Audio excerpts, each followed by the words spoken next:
So, imagine for a second that you are standing on the very edge of a cliff. Okay. But here's the twist. It is not a cliff made of rock or dirt, and you aren't looking down into an ocean or a canyon. This cliff is entirely inside your own mind.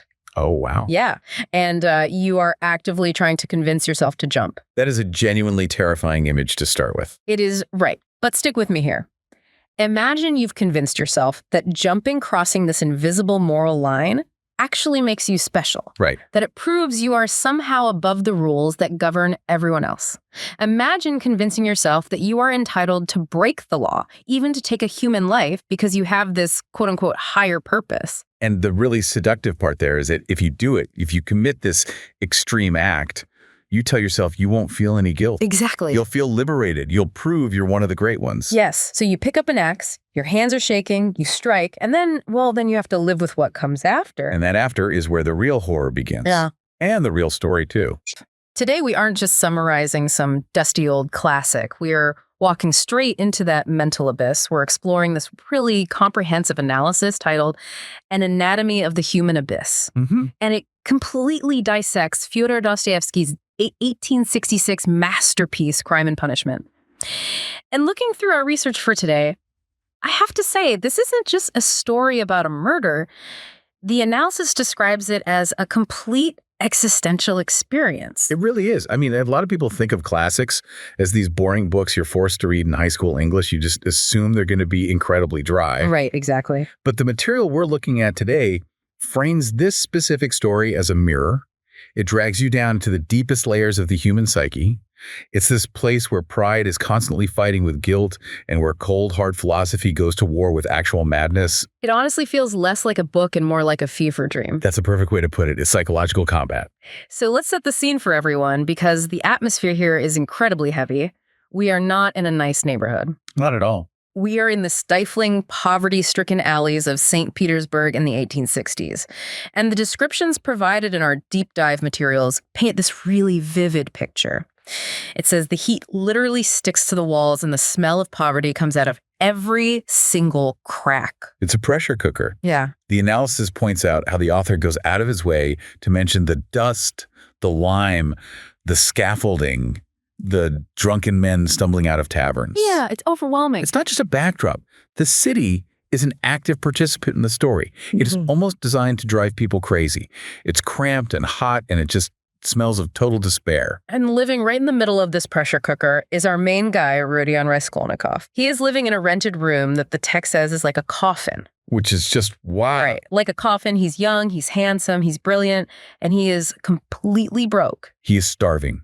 Literally starving to death. He's been forced to drop out of university because he just can't pay the fees. He's walking around wearing rags that most people would be ashamed to even throw out. Yeah. But, and this is a crucial point, the analysis points out that the real problem isn't his empty pockets. It's his crowded head.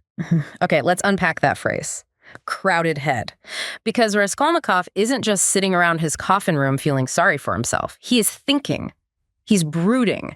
And he has come up with a theory that is, frankly, incredibly dangerous. Oh, it's terrifyingly dangerous. And he didn't just think it up in secret either. He actually wrote an article about it that got published in an academic journal. Wow. Yeah. Raskolnikov has basically divided all of humanity into two distinct categories. Two categories. Okay, walk us through them. First, you have the ordinary people. This is the herd, the masses. Their entire job is basically to follow the rules, obey the law, reproduce, and die without leaving any significant mark on history. Ouch. I know, right?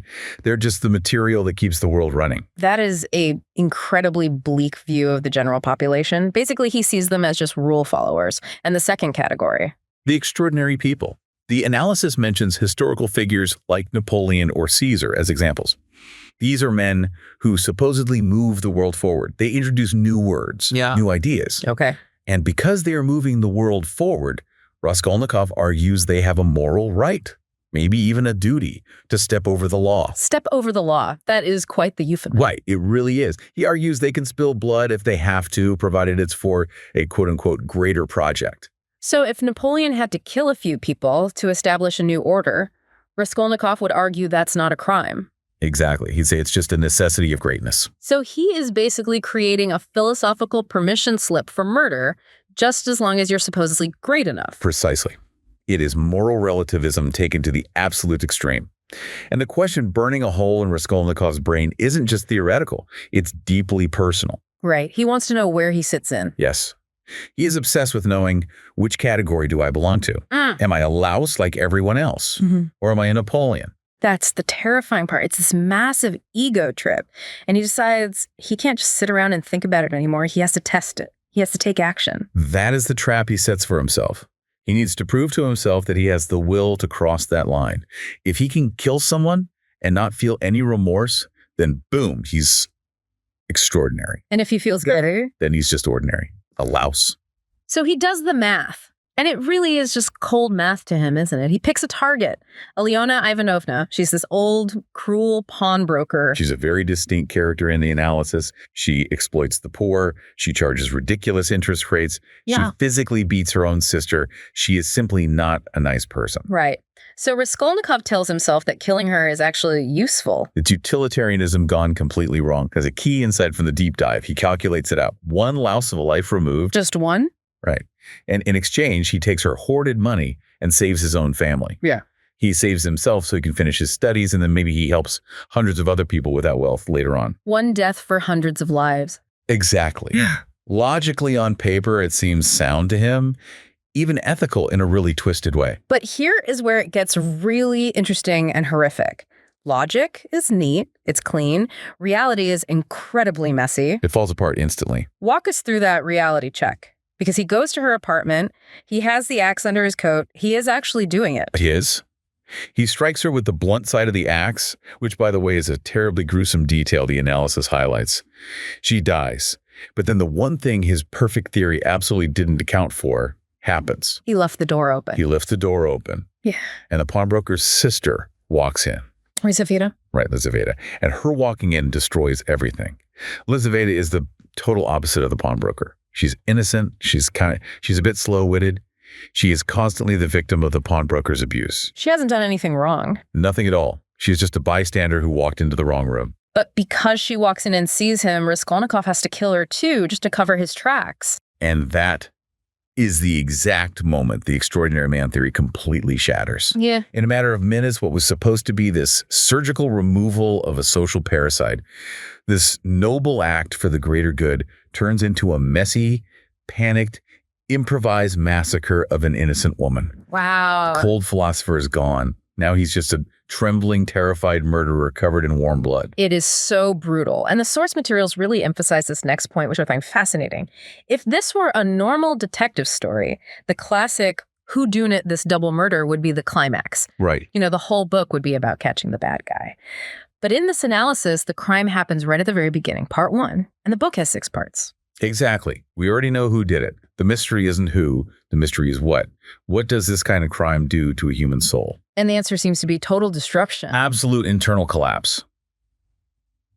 Raskolnikov doesn't wake up feeling like Napoleon. He enters a state of continuous mental fever. Yeah. He's delirious.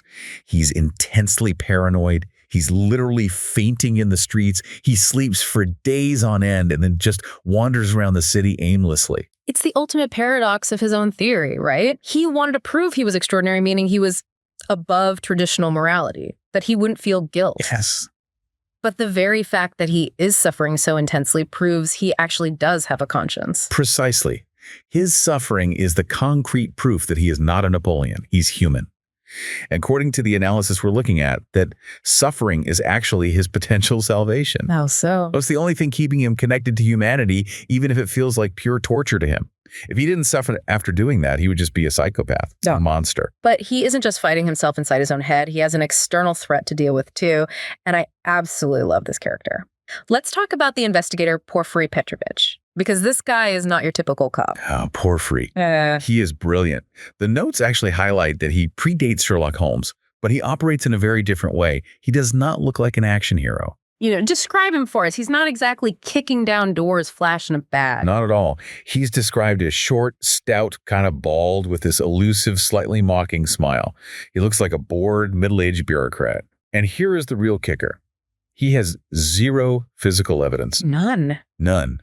No fingerprints, no DNA testing back then. Obviously no witnesses who saw Raskolnikov do it. Raskolnikov basically left no trace. So how on earth does he catch him? if he can't prove it. He plays with him. Porfiry understands human psychology better than anyone else in the story. He knows that a man like Raskolnikov, an intellectual theorist, is incredibly proud. Right. And he knows that repressed guilt is a highly volatile substance. So Porfiry doesn't interrogate him in any traditional sense. Instead, he engages him in these polite intellectual debates about that article Raskolnikov wrote. Oh, man. It's a complete cat and mouse game. Or maybe moth and flame is better. Moth and flame is a great analogy. He practically tells Raskolnikov, "You'll come to me. You won't be able to stay away." He drops these sudden, piercing questions. He'll chat casually about totally irrelevant things, cigarette smoke the weather, and then suddenly hit him with a hyper-specific detail about the crime scene. Just to see him flinch. Exactly. He is just sitting back and waiting for Raskolnikov's nerves to snap.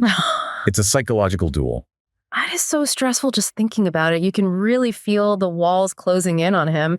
But Raskolnikov isn't only interacting with the police. The source material highlights this fascinating idea of mirrors. Yes. The idea that the other characters in the story aren't just there to move the plot forward. They actually reflect different potential versions of Raskolnikov himself. The author is a master of this technique.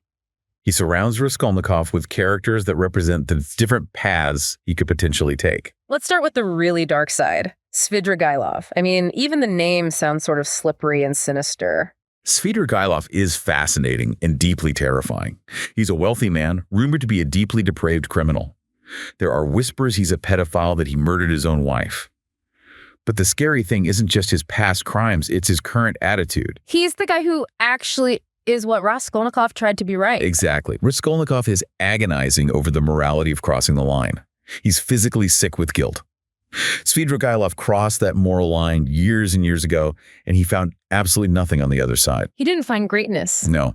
He found sheer boredom. The void. The void. He represents total crushing indifference. He has no conscience left, but he also has no joy. He is exactly what Raskolnikov would become if he actually succeeded in killing his own conscience. Wow. There's this incredibly chilling scene the analysis points out where he talks about eternity. He says he imagines eternity not as some grand celestial light or heaven, but just as a tiny, dusty country bathhouse completely full of spiders. That is incredibly bleak. It's the ultimate dead end of nihilism, and his final end reflects that perfectly. The analysis describes his eventual suicide out in the thick Petersburg fog as one of the bleakest moments in literature. Why does he do it? He pulls the trigger, not out of dramatic despair, really, but just out of total exhaustion. He is just empty. Okay, so that's the warning. That's the mirror showing what happens if you completely lose your humanity. But then there's the light, the other mirror, Sonia. Sonia Marmeladova. The source actually calls her the saint in the mud. Her backstory is tragic, right? Her father is a severe alcoholic. The family is literally starving to death, so she goes out and gets what they called a yellow ticket. She becomes a prostitute just to feed her family. Right. Socially speaking, in 19th century Russia, she is a fallen woman. She is at the absolute bottom of the social hierarchy, an outcast. But morally, the story paints her as a saint. Raskolnikov is really confused by her, isn't he? Like, he looks down on her at first. He does. He despises what he sees as her weakness. He thinks she should have just ended it all rather than submit to that life. But then he slowly realizes that she bears this incredible, unimaginable suffering without ever becoming bitter. She doesn't lose her faith. Right. She doesn't lose her faith or her deep kindness. And he begins to realize that that is true strength. Not killing people to prove a point, but enduring suffering for the sake of love. There's that key pivotal scene where he finally confesses to her. He tells her he killed the two women. And her reaction isn't at all what you'd expect. She doesn't scream for the police. She doesn't tell him to get a clever lawyer and plead insanity. No, she doesn't offer a rational or legal solution at all. She offers a purely spiritual one. What does she say? She tells him to go to the crossroads, to kiss the earth he has defiled, and to confess out loud to the world. She basically tells him to actively accept his suffering. Kiss the earth. That's a powerful image. It's almost like she's trying to literally ground him back into reality. That is exactly it, because his crime was born entirely up in his head in the clouds of this abstract, arrogant theory. The cure is the earth, grounded reality, genuine connection with other human beings. We should probably briefly mention her father, too, Marmeladov. He's the one who delivers that gut-wrenching line in the tavern early on in the story. Oh, yes. I drink to suffer, not for pleasure. It hits so hard. It's such a pathetic, deeply human moment. He represents total helplessness. Yeah. He knows he is ruining his family. He knows he's a mess, but he simply cannot stop. It's a tragedy of a broken will. He's yet another mirror for Raskolnikov, showing what happens when you just give up the fight entirely. So we've got all these rich characters swirling around him, but let's zoom out a bit. We've got the plot, we've got the people, but what is the source telling us about the bigger themes here? What's the underlying message? One of the biggest themes the analysis really hammers home is the sheer danger of the Superman myth, or the great man theory. This goes right back to Raskolnikov's published article. Yes. The analysis points out that abstract ideas, like doing something terrible for the quote-unquote greater good, turn into actual monsters when you separate them from lived human experience. The source actually links this forward to the 20th century, doesn't it? Which is wild, considering the book is from the 1860s. We're talking decades before these events. It is wild. The deep dive notes that the author seemingly predicted the ideological horrors of the 1900s. We're talking about fascism, Stalinism. These were massive political ideologies that explicitly justified millions of deaths because they were deemed necessary for a higher historical goal. The greater good. Exactly. The analysis suggests the author saw that mentality coming. He saw that if you place a grand abstract idea above the value of a single human life, you do not end up with a utopia. You end up with a slaughterhouse. That is chilling. It makes the whole story feel less like fiction and more like a prophecy. It really does. It's a stark warning that raw intelligence without empathy is incredibly dangerous. Another theme the source brings up is this idea of internal justice. This is exactly why the book is called Crime and Punishment and not, say, The Crime and the Prison Sentence. The real punishment isn't Siberia. Even though he does end up going there. He does go to Siberia at the very end, but honestly, that physical imprisonment is almost a relief for him. Because the real punishment is the psychological isolation. Yes. The act of murder violently cuts Raskolnikov off from the entire fabric of humanity. He feels this massive cosmic loneliness. There's a devastating moment where his mother and sister come to visit him, and he finds he physically cannot embrace them. Wow. He feels like he is standing on a completely different planet. That profound separation, that is the actual hell he created for himself. And the source also mentions poverty as violence. I think that's super important to bring up because we often focus so much on the deep psychology that we forget the environment really matters here. Absolutely. St. Petersburg isn't just window dressing. The source specifically calls the environment a slow massacre. The extreme poverty creates the exact context where a desperate student like Raskolnikov can be pushed over the edge into madness. It doesn't let him off the hook, though. No. It doesn't excuse his actions. The analysis is very clear that free will is central here. But it fully explains the immense pressure he was under. It shows how desperate material circumstances can warp a brilliant mind. Let's talk a little bit about how this thing is actually written, because if anyone listening decides to pick up the book after this, they really need to know what they're getting into. The analysis describes the writing style as feverish. It actively mimics a mind under extreme pressure. The sentences are long, they're racing, they feel breathless. The whole atmosphere is incredibly claustrophobic. The source says you aren't just sitting back watching Raskolnikov. You are trapped inside his head. You feel his sweat and his panic. You really do. Which honestly sounds kind of exhausting. Oh, it is an ordeal to read. But that's the genius of the work. And there is this highly technical concept the source mentions that I think is really cool to understand, polyphony. Right, polyphony. The source credits that concept to the literary critic Mikhail Bakhtin. But what does that actually mean in plain English? It literally translates to many voices. Think about a standard traditional novel. Usually the author is kind of playing God. The author subtly or overtly tells you who is right, who is wrong, and what the ultimate moral of the story is. Right, you can hear the author's opinion shining through. Exactly. But in a polyphonic novel, the author steps entirely back. Every single major character has their own fully formed, completely valid internal logic. So Raskolnikov actually makes total sense to himself. Yes. Yeah. And Svidrigailov makes total sense to himself. And Sonia makes sense to herself. They all have these incredibly strong, valid voices that constantly clash against each other. Meaning the reader actually has to decide who to believe. That's the brilliance of it. There is no single authoritative voice telling you what to think or how to judge them. You are forced to enter the debate yourself. You have to wrestle with these heavy philosophical ideas just as much as the characters do. That perfectly brings us to the structure and the ending. We mentioned the actual crime happens early on. The vast majority of the story is the psychological fallout. But what about the very end?